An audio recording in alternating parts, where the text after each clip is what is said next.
Xavier de Témiscamingue. Témiscamingue, c'est sur les bords, les limites de l'Ontario et du Québec. Là, c'est dans mon coin. C'est un petit peu loin d'ici, là, mais c'est Ville-Marie, Témiscamingue, Abitibi, Témiscamingue. Faudrait que je cherche d'ailleurs. Pourquoi que là, il n'y a pas de G-U-E? Faudrait que je cherche. Alors, Xavier, j'arrive d'Australie. Wow! Où j'ai vécu les 10 dernières années loin de ma famille et sans vraiment de contact avec eux.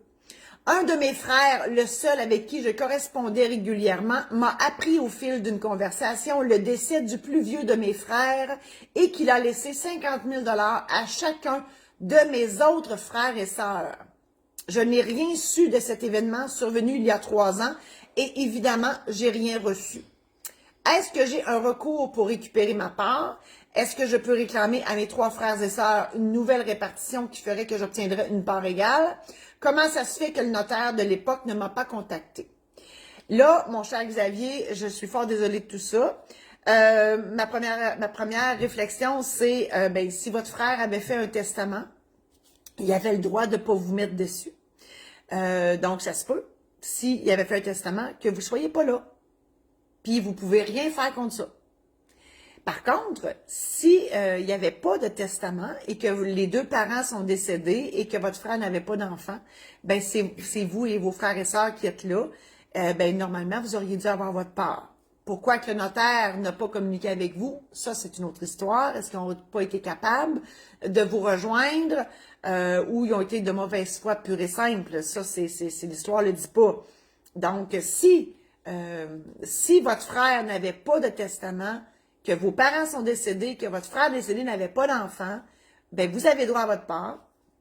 Et là, il faut tout refaire le règlement de la succession. Donc, allez voir le notaire qui a fait ça et on recule en arrière. On recule en arrière, quel pléonasme. On recule et on refait les choses. Par contre, si votre frère avait un testament dans lequel il léguait à ses frères et sœurs, puis que les frères et sœurs étaient nommés et que vous n'étiez pas là, c'est malheureux, vous héritez pas. Même si c'était l'erreur du notaire. Tu sais, des fois, on peut faire une énumération, on n'est pas infaillible, puis admettons que le notaire a oublié votre nom, ben on prend pour acquis que lorsqu'on lit le testament, donc lorsque le notaire a lu le testament, si tel est le cas, à votre frère, puis qu'il n'a pas réalisé que vous n'étiez pas là, c'est triste, mais c'est ça. Alors, je vous souhaite bonne chance, Xavier, dans votre démarche, et bon retour ici. Je vous invite à partager la présente chronique à vos amis Facebook. Je vous invite aussi à aller voir sur YouTube la page Notaire pas ordinaire, YouTube. Il y en a, on met les chroniques, on exclut la personne qui parle, c'est pas moi qui fais ça, c'est Martine, mon adjointe. On les scinde question par question. Et sont là par sujet. Donc, vous pouvez aller voir là-dessus. Tous les sujets sont là.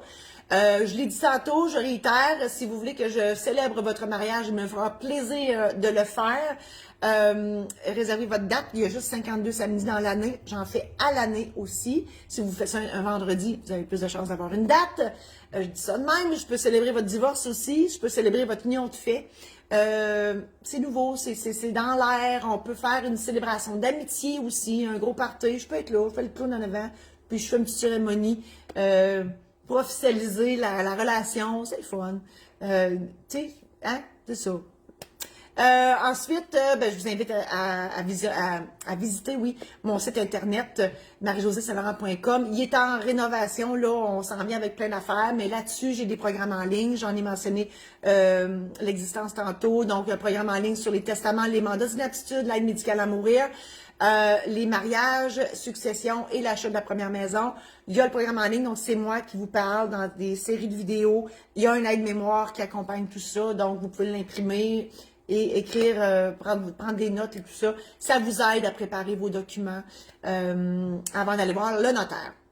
Alors voilà, et si vous voulez que j'aille faire une conférence chez vous, bien évidemment, ça prend un minimum de personnes. Je suis toujours disponible pour aller vous jaser ça. J'aime le monde, je vous aime, j'aime ça aller vous voir.